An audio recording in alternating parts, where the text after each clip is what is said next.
Assalamualaikum warahmatullahi wabarakatuh.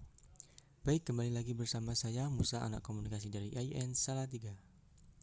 Pada kesempatan kali ini, saya akan membahas tentang sejarah jaringan komputer, jaringan berdasarkan area, dan media jaringan, yang dimana bahwa saya mengulang kembali pelajaran yang sudah dosen saya berikan. Terima kasih kepada Bapak Agung Suprapto yang telah memberikan penjelasan bagi kami dalam pelajaran jaringan komputer ini. Oke, langsung saja kita ke pembahasannya. Baik, kita akan the history of computer networking atau sejarah dari jaringan komputer. Sejarah singkat. Sejarah jaringan komputer atau computer network dimulai dari lahirnya konsep jaringan komputer pada tahun 1940-an di Amerika yang dibuat oleh proyek untuk mengembangkan komputer di laboratorium Bell dan grup riset dari Universitas Harvard yang dipimpin Profesor Howard Aiken. Jadi di sini sejarah dari komputer adalah dari Amerika, kemudian yang berada di Universitas Harvard yang dipimpin oleh Profesor Howard Aiken, dan idenya itu muncul karena untuk mengerjakan beberapa tugas tanpa membuang waktu kosong yang terlalu banyak. Dalam singkatnya itu membantu pekerjaan manusia lah. Kemudian jaringan komputer yang kita kenal saat ini bermula dari proyek ARPANET pada tahun 1060 dan awal 1970 dengan tujuan awal agar perangkat sistem komputer dapat digunakan secara bersama-sama.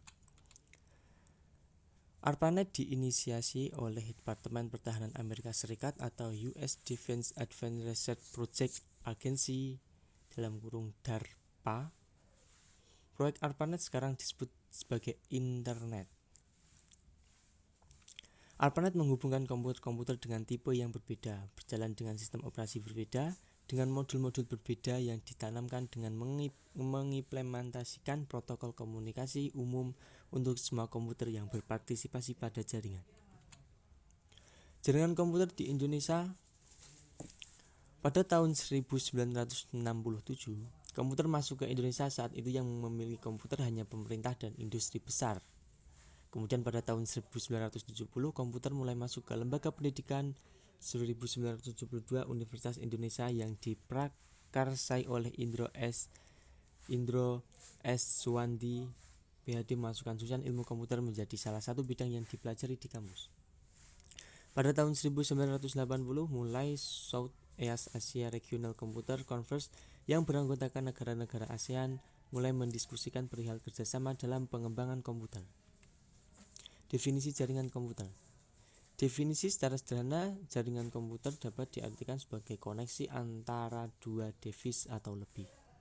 Koneksi dilakukan baik melalui secara fisik maupun secara logika. Jaringan komputer tidak selalu harus komputer, namun device lain seperti printer, scan dapat saling terhubung di jaringan komputer. A network refers to or more connected computers that can share resources such as data. A printer, an internet connection, application, or a combination of these resources.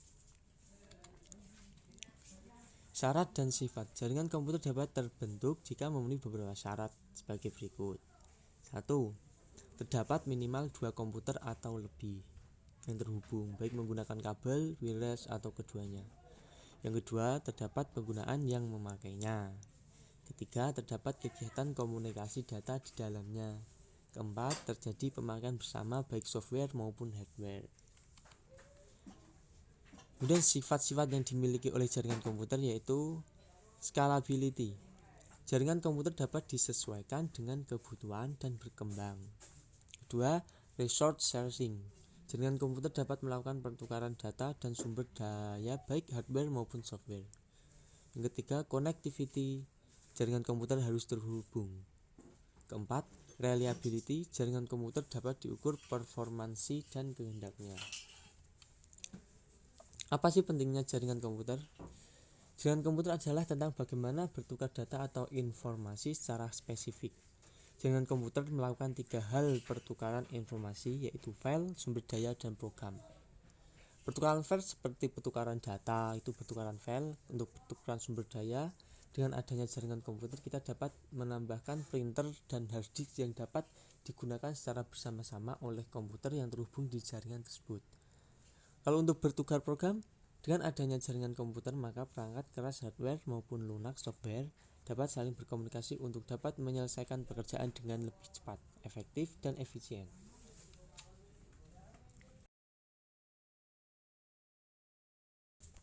Baik, kemudian ada jaringan berdasarkan area. PAN atau Personal Area Network. Istilah jaringan PAN bermula dari menghubungkan device seperti print, komputer, smartphone, scan, dan lainnya yang dimiliki oleh satu orang. Jaringan PAN dapat membantu proses kinerja seseorang dalam penyelesaian pekerjaannya. Lingkup area jaringan PAN sangat kecil. Komunikasi antar device dapat menggunakan Bluetooth. Berikut di bawah ini adalah contoh gambar dari Personal Area Network PAN. Di Personal Area Network PAN ada sebuah device yang menghubungkan ke printer, ke mouse, ke scan, dan lain-lain. Kemudian ada Local Area Network atau LAN. Jaringan LAN adalah jaringan komputer yang mempunyai lingkup area kecil. Jaringan komputer untuk warnet, sekolah, rumah, atau laboratorium termasuk jaringan LAN. Umumnya jaringan LAN terdiri dari beberapa komputer dengan maksimal 100 komputer yang saling berhubung menggunakan media kabel OTP atau STP dan terdiri dari satu atau beberapa switch dengan teknologi berbasis IEEE 802.3 Ethernet.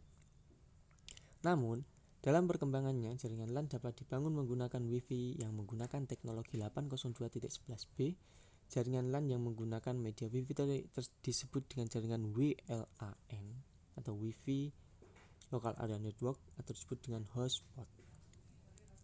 Kecepatan transfer jaringan LAN dapat mencapai 10, 100, bahkan 1000 megabit per detik. Berikut ini di bawah adalah contoh gambar dari Local Area Network.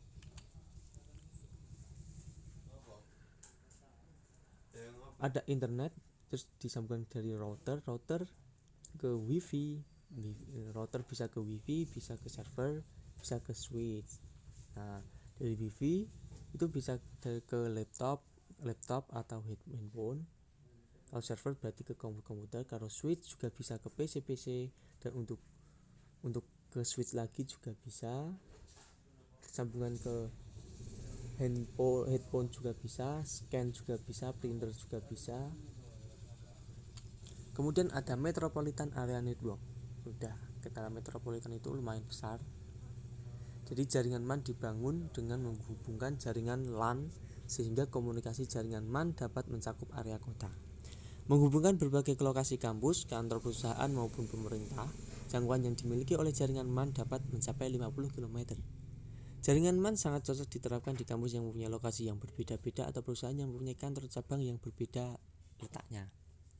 Jadi seperti IAIN kan ada kampus 1, 2, 3 lah, itu cara menghubungkan dari kampus 1, 2, dan 3 itu menggunakan Metropolitan Area Network atau MAN. Berikut beberapa teknologi yang digunakan di jaringan MAN. 1. ATM, Asynchronous Transfer Mode, merupakan standar internasional untuk call relay di mana multiple tipe layanan seperti suara digital atau voice, video atau data disampaikan dalam fixed leg 53 byte call. Fixed leg call memungkinkan proses sel berlangsung dalam hardware.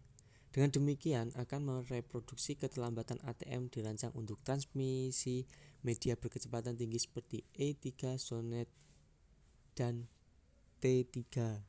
ATM berbeda dalam beberapa hal dari teknologi data link lain yang lebih umum seperti Ethernet. Kemudian ada masih banyak lagi teknologi yang menggunakan jaringan MAN. Ada FDDI, ada protokol yang menggunakan topologi lingkaran fiber optik ganda. Ada MDS, ada connectional yang digunakan untuk menghubungkan LAN, MAN, WAN. Kemudian masih banyak lagi. Kemudian ada WAN, Wide Area Network. WID itu kan lebar banget, WID. Jaringan WAN adalah jaringan yang mempunyai lingkup area yang luas. Jaringan WAN dapat menghubungkan antar kota bahkan negara. Jaringan WAN terdiri dari jaringan-jaringan berbeda yang saling terhubung sehingga untuk membangun jaringan WAN membutuhkan intermediate device yaitu router. Media yang digunakan jaringan WAN menggunakan saluran komunikasi publik. Pada dasarnya jaringan WAN terbentuk dari gabungan antara jaringan LAN dan jaringan MAN. Koneksi yang dapat digunakan di jaringan WAN terdiri dari leased LAN, ada circuit switch, ada packet switching, dan lain sebagainya. Kemudian ada Virtual Private Network (VPN). Nah, siapa yang menggunakan VPN? VPN (Virtual Private Network) adalah salah satu teknologi yang memungkinkan untuk mengakses jaringan lokal di area tertentu dengan melewati jaringan publik. Walaupun melewati jaringan publik, VPN adalah cara yang aman untuk dilakukan. Berikut di bawah ini adalah contoh gambar dari jaringan VPN (Virtual Private Network).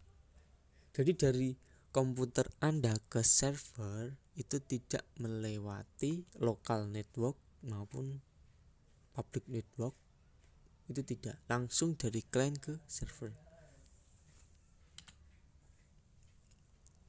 Ada frame, kemudian ada frame relay. Frame relay adalah teknologi komunikasi packet switching yang didesain untuk transmisi data yang menghubungkan intermediate antara jaringan LAN dan antara endpoint di jaringan WAN.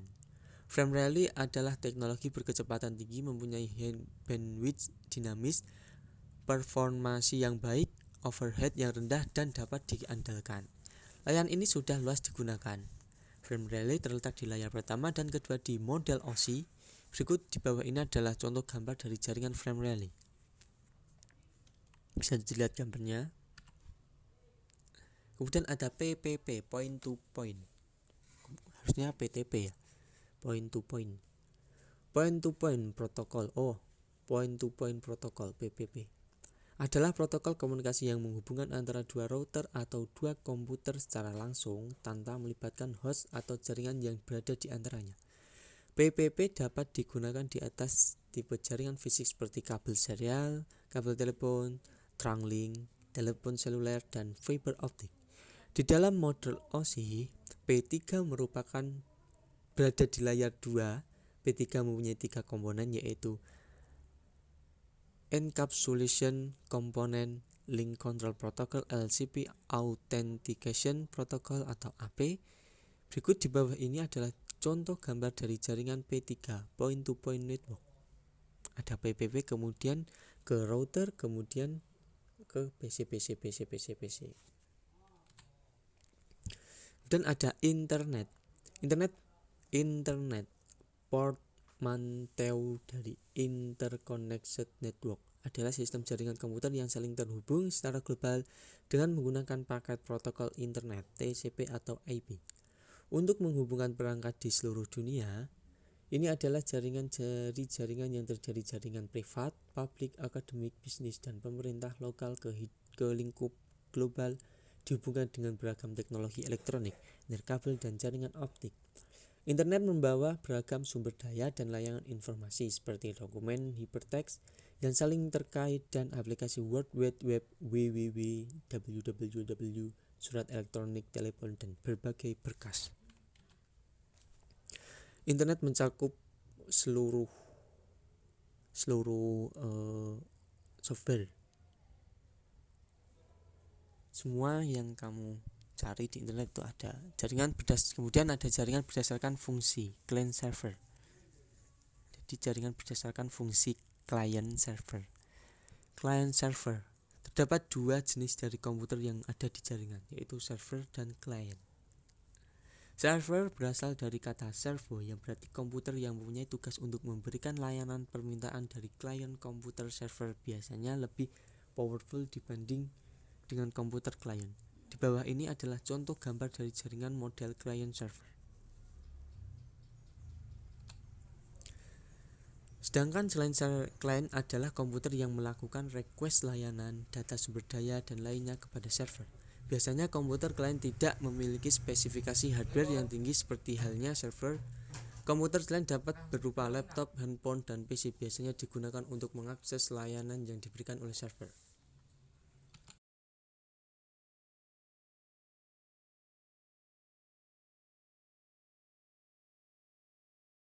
Kemudian ada media jaringan komputer.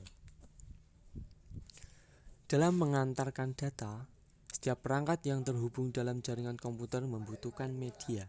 Pada jaringan komputer terdiri dari dua media, yaitu media guided dan media unguided. Pada bab ini akan dibahas secara detail tentang pengertian serta jenis-jenisnya dari tiap media tersebut. Media guided. Media guided. Dalam mengantarkan data, setiap perangkat yang terhubung dalam jaringan komputer membutuhkan media. Pada jaringan komputer terdiri dari dua media, yaitu media guided dan media unguided. Media guided. BNC. Kabel 1.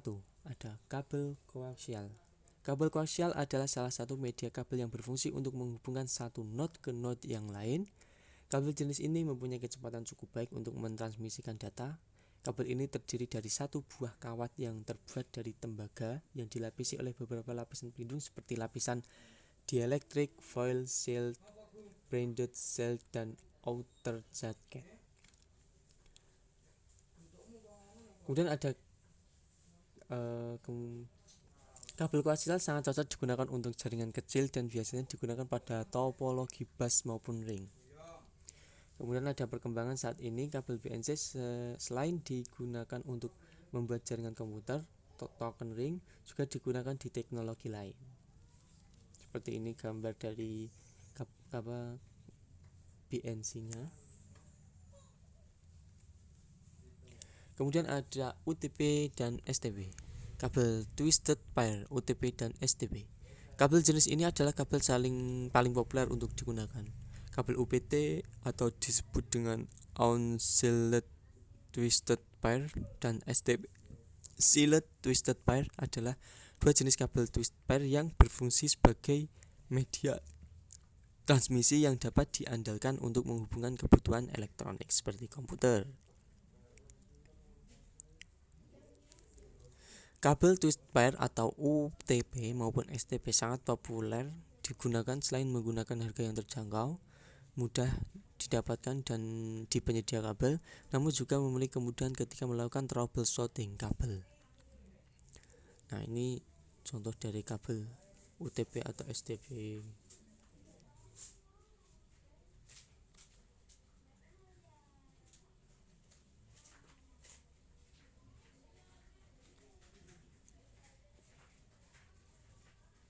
Kemudian ada VO. PC dengan switch atau hub dua divisi yang berbeda, maka digunakan standar yang sama pada tiap ujung kabel. Kabel ini sering disebut dengan kabel strike. Sedangkan jika Anda menghubungkan dua divisi yang sama, misalkan switch dengan switch, maka digunakan standar yang berbeda. Kabel ini sering disebut dengan kabel OROS.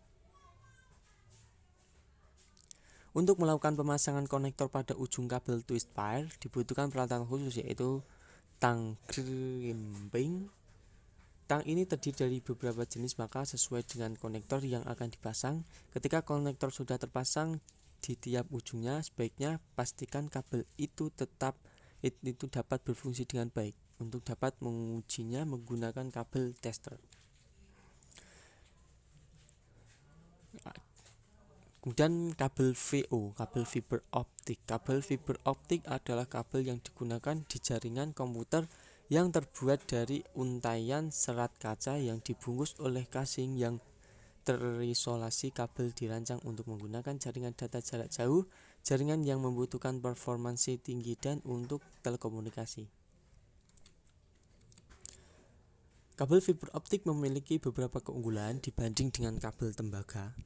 Kabel fiber optik mendukung kapasitas yang lebih tinggi, jumlah bandwidth jaringan yang dapat dibawa melebihi kabel tembaga. Standar kecepatan fiber optik adalah 10 GB per second, 40 GB per second, dan 100 GB per second. Kabel fiber optik mampu membawa data lebih jauh tanpa harus kehilangan kekuatannya. Penggunaan fiber optik juga dapat mengurangi kebutuhan penguat sinyal atau repeater. Kabel fiber optik kuat terhadap gangguan, berbeda dengan kabel tembaga, sehingga membutuhkan pelindung untuk menghindari interferensi elektromagnetik. Ini gambaran dari kabel guide atau fiber optik. gambarnya tersebut. Kabel fiber optik terbukti sangat berguna dalam instalasi jaringan luas seperti WAN, di mana peletakan kabel tersebut biasanya ditanam di dalam tanah. Ada dua jenis standar industri pada kabel serta optik, yaitu multimode standar seri 100 base SX dan single mode standar 100 base EPX. Pada jenis multimode mentransmisikan sinyal melalui beberapa pulse cahaya pada sudut yang berbeda. Peralatan yang digunakan untuk menghubungkan kabel fiber optik adalah konektor. Konektor memiliki jenis yang cukup banyak. Itu gambarnya cukup kurang jelas, jadi itu. Kemudian ada media unguided. Media unguided adalah media yang tidak dituntun. Media unguided menggunakan gelombang elektromagnetik untuk dapat mentransmisikan informasi dari sumber ke tujuan. Radiofrekuensi. Radiofrekuensi adalah sinyal arus bolak-balik frekuensi tinggi AC yang berjalan pada konduktor tembaga dan kemudian dilakukan proses radiasi yang disebabkan oleh antena ke udara. Dalam perkembangannya, menggunakan gelombang radio dalam komunikasi data semakin diminati masyarakat. Teknologi transmisi data menggunakan gelombang radio yang populer adalah Wi-Fi, wireless fidelity. Berikut di bawah ini adalah perbandingan media dari bandwidth, jangkauan, distance, dan harga. Kita lihat. Kemudian ada gelombang mikro. Gelombang mikro adalah gelombang elektromagnetik yang mempunyai panjang gelombang 1 meter sama dengan 1 mm atau frekuensi 30 MHz sampai 300 GHz. Gelombang mikro tergolong sebagai sumber high frekuensi. Satelit. Satelit yang dibahas di bab ini adalah satelit buatan manusia. Terdapat berbagai macam satelit, antara lain satelit penginderaan jarak jauh, satelit cuaca, satelit navigasi, satelit militer, satelit ilmiah, dan satelit komunikasi. Jenis satelit di atas dibedakan berdasarkan fungsi dan kegunaannya. Satelit komunikasi adalah satelit yang digunakan untuk kepentingan komunikasi jarak jauh, telepon, data, dan internet. Jenis ini disebut dengan satelit komunikasi. Secara sederhana, satelit dapat dibagi menjadi dua jenis, yaitu satelit alami dan satelit buatan. Satelit alami adalah satelit yang berada di alam atau berasal dari alam. Contoh satelit alami adalah bulan, planet-planet, itu satelit. Untuk satelit buatan, itu ada satelit buatan adalah satelit yang dibuat oleh manusia dengan teknologi canggih. Satelit ini ditempatkan pada orbit tertentu dengan fungsi tertentu pula. Berikut ada macam-macam satelit dan kegunaannya. Remote sensing satelit ada banyak ya. Kemudian ada inframerah. Inframerah atau infrared digunakan untuk berkomunikasi jarak dekat. Infrared ditemukan oleh Sir William Herschel pada abad 9, seorang astronom berkebangsaan Prancis. Infrared mempunyai beberapa karakteristik, antara lain tidak dapat dilihat oleh mata, tidak dapat menembus materi yang tidak dapat tembus pandang, dapat ditimbulkan oleh komponen yang menghasilkan panas. Panjang gelombang dan dari infrared memiliki hubungan perbandingan terbalik dengan suhu. Selesai. Terima kasih, mungkin itu yang bisa saya sampaikan. Kurang lebihnya saya mohon maaf yang besar-besarnya. Wassalamualaikum warahmatullahi wabarakatuh.